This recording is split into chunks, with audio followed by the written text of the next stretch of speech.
Good morning students, मैं विकास कुमार सिंह अपने channel पे आपका स्वागत करता हूं। और आज जो है क्लास 10 के बच्चों के लिए लेकर के आए हैं कन्वर्स ऑफ थेल्स थ्योरम। क्या लेकर के आए? Converse of Thales theorem. इसके पिछले वीडियोज में आपको हम प्रोवाइड किए थे थेल्स थ्योरम यानी बीपीटी, बेसिक प्रोपोर्शनल थ्योरम। तो बीपीटी क्या था, थेल्स थ्योरम क्या था, ये जानते हैं पहले। तो थेल्स थ्योरम ये था कि किसी भी ट्रायंगल में एक साइड के पैरेलल अगर कोई लाइन खींचते हैं तो बाकी दो साइड को सेम रेशियो में काटता था। इसको हम लोग थेल्स थ्योरम के नाम से जानते हैं। तो कन्वर्स ऑफ थेल्स थ्योरम क्या होगा? कन्वर्स ऑफ थेल्स थ्योरम यानी थेल्स का उल्टा होगा। तो थेल्स में पैरेलल रहता था तो सेम रेशियो में काटेगा। तो यहाँ पर क्या होगा कि कोई लाइन किसी ट्रायंगल के दो साइड को सेम रेशियो में काट रहा है, तो वो लाइन जो होगा, काटने वाला जो लाइन होगा वो तीसरे का पैरेलल होगा। तीसरे का क्या होगा? Parallel. If a line intersect two sides of a triangle in the same ratio then the line is goes parallel to the third side of the triangle. कहता है किसी ट्रायंगल में दो साइड को सेम रेशियो में काटने वाला line जो होता है वो तीसरे साइड का पैरेलल होता है। तो यही यहाँ पर देखिए स्टेटमेंट में हम लिखे हैं। क्या लिखे हैं भाई, थोड़ा सा देखिए। कहता है if a line intersect two sides of a triangle is at distinct point in the same ratio. कहता है किसी ट्रायंगल में एक लाइन जो है किसी ट्रायंगल में दो साइड को अलग अलग पॉइंट पे काटा और वो भी सेम रेशियो में, then the line is parallel to the third side. तब लाइन यहाँ पर थर्ड साइड के पैरेलल हो जाएगा। तो मान लो वो लाइन DE है। क्या मान लेते हैं जी? वो लाइन क्या है? DE है। तो DE जो है वो BC का क्या है? पैरेलल है। DE पैरेलल टू क्या है? सॉरी, DE जो है AB को D पर काट रहा है और AC को E पर काट रहा है। इस तरह से काट रहा है कि इधर के टुकड़ा का रेशियो यानी AD बाई DB का रेशियो और इधर AE बाई EC का रेशियो बराबर है। तो हमें क्या प्रूव करना है कि DE जो है पैरेलल होगा BC का। DE किसके पैरेलल होगा? BC का। तो कोई भी चीज़ में प्रूफ में हम आप लोगों को क्या सिखाए थे भैया? पहले हम लोग को क्या देना चाहिए? इंट्रोडक्शन देना चाहिए। तो इंट्रोडक्शन में यहाँ पर क्या देंगे कि हेयर इन ट्रायंगल ABC, कौन से ट्रायंगल में? ABC। DE जो है DE इंटरसेक्ट्स, DE क्या कर रहा है? इंटरसेक्ट कर रहा है AB एंड दूसरा किसको कर रहा है? AC को। AB एंड AC एट कहाँ पर? तो AB को D पर और AC को कहाँ पर? E पर रेस्पेक्टिवली। सच डैट इस प्रकार से कर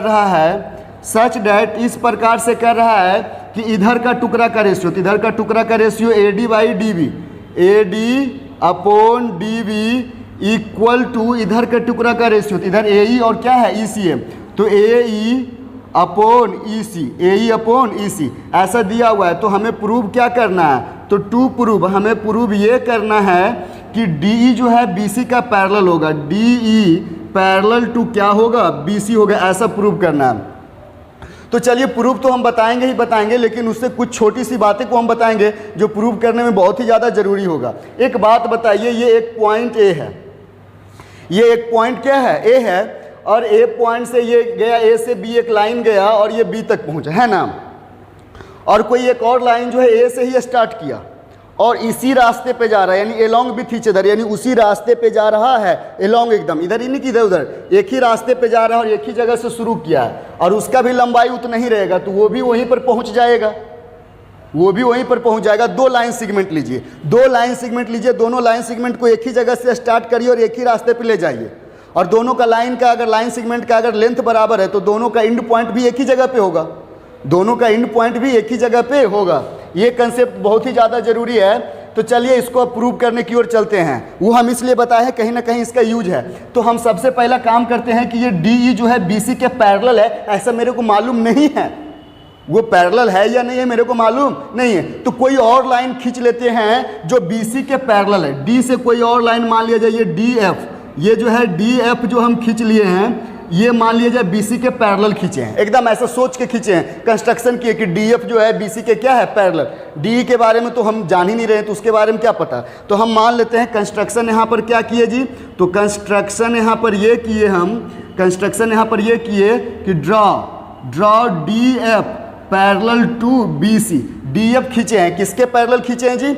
BC के पैरेलल खींचे हैं। अब देखिए क्या हो गया, इंट्रोडक्शन हो गया, क्या प्रूव करना ये हो गया, कंस्ट्रक्शन क्या किए हैं ये भी हो गया। तो अब हम इसका प्रूफ देना शुरू करते हैं। तो प्रूफ देखिए कैसे होगा। तो प्रूफ हम देना शुरू कर रहे हैं। तो यहाँ पर गिवन डेट कुछ दिया हुआ है, गिवन डेट दिया हुआ है। क्या दिया हुआ है भाई? तो गिवन डैट यहाँ पर इधर का रेशियो और इधर का रेशियो बराबर, क्वेश्चन खुद दिया AD/DB बराबर AE/EC है ना। तो इधर लिख लेते हैं AD/DB upon equal to AE/EC। अब इसको इक्वेशन क्या मान लेते हैं, फर्स्ट। इसको इक्वेशन क्या मान लेते हैं, first.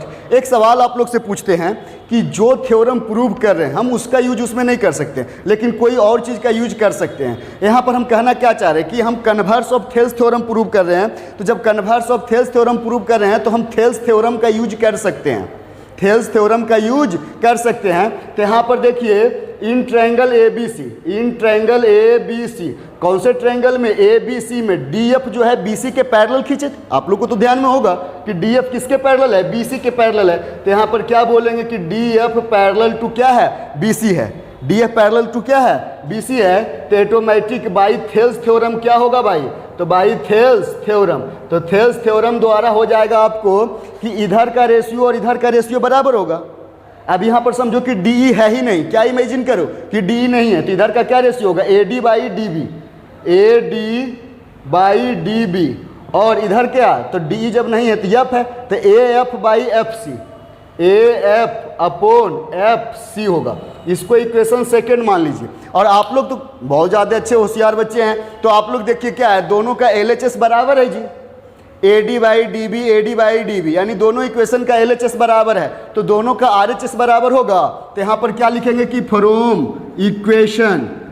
Equation first and second we get. Equation first और सेकेंड से पाते हैं, क्या पाते हैं कि both equation having their LHS are equal, so their RHS are also will be equal. दोनों इक्वेशन का LHS बराबर है तो उनके RHS भी बराबर हो जाएंगे। तो इसका RHS क्या है भाई, इक्वेशन फर्स्ट का तो AE/EC है, इक्वेशन सेकंड का क्या है, AF/FC है। लेकिन ये आने से मेरे को कुछ फ़ायदा दिख नहीं रहा है, कुछ फ़ायदा दिख नहीं रहा है, तो हमको फ़ायदा भी तो लेना है ना। तो यहाँ पर क्या करिए, दोनों तरफ 1 ऐड कर दीजिए, एडिंग 1 ऑन बोथ साइड। देखिए क्या फ़ायदा इसका होता है, तो हम दोनों तरफ 1 ऐड कर रहे हैं, तो एडिंग 1 ऑन बोथ साइड्स, दोनों तरफ हम क्या जोड़ने वाले हैं, 1 जोड़ने वाले हैं, तो एडिंग 1 ऑन बोथ साइड। तो इधर AE/EC प्लस 1, और उधर क्या है भाई AF/FC, इधर भी प्लस 1 कर दिए।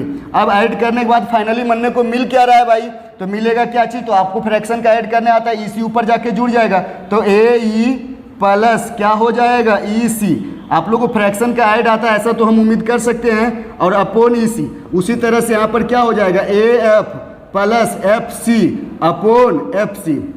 अब थोड़ा सा गौर से देखिएगा फिगर को क्या देखना है भाई, AE प्लस EC, तो AE और EC मिलकर के क्या बन जाएगा AC। तो ऊपर में देखो AE प्लस EC है, तो ये क्या बन जाएगा AC। अब भाई EC जैसे है वैसे रहने दिए, इक्वल टू इधर क्या AF/FC, AF प्लस FC, तो ये दोनों मिलकर के क्या बन जाएगा AC अपॉन FC। अब उसके बाद AC कट जाएगा, तो 1/EC 1/FC बचेगा। इधर लिखते हैं जी, थोड़ा सा ध्यान से देखिएगा, तो क्या बच गया 1/EC और 1/FC बचेगा। क्या बचेगा भाई 1/EC equal to 1/FC। Cross multiplication करिएगा, फाइनली क्या आएगा FC equal to EC, FC equal to क्या आया EC। इसका बहुत ज़्यादा इंपॉर्टेंट है, इसको गौर से फिगर में आप रियलाइज करके देखिए। FC इक्वल टू EC दोनों बराबर आ रहा है, यानी कि CF इक्वल टू CE है, तो दोनों C से स्टार्ट किया और दोनों का लंबाई बराबर है, एक ही रास्ता पे चल रहा है। देखो CF या C दोनों C पर से स्टार्ट किया और एक ही रास्ता पे जा रहा है, और दोनों का लंबाई बराबर है, यहाँ पर हम लोगों ने निकाल दिया। तो लंबाई बराबर है, यानी एक ही जगह पर से शुरू करें और एक ही एलोंग विथ ईच अदर, यानी एक दूसरे का एलोंग चले, तो उसके बाद लंबाई भी बराबर रहेगा, तो उसका फिनिशिंग पॉइंट एक ही पर होगा। तो F पॉइंट कहाँ पे चल जाएगा, E पर हो जाएगा, या EF एक ही जगह पे कोइंसाइड कर जाएगा। तो यहाँ पर क्या लिखेंगे कि सो E एंड F कोइंसाइड, यहाँ पर स्पेस नहीं है तो इधर चलिए लिखते हैं। अब E और F जो है क्या कर रहा है, कोइंसाइड विथ ईच अदर, एक दूसरे के साथ कोइंसाइड कर रहा है। तो यहाँ पर लिखेंगे कि सिंस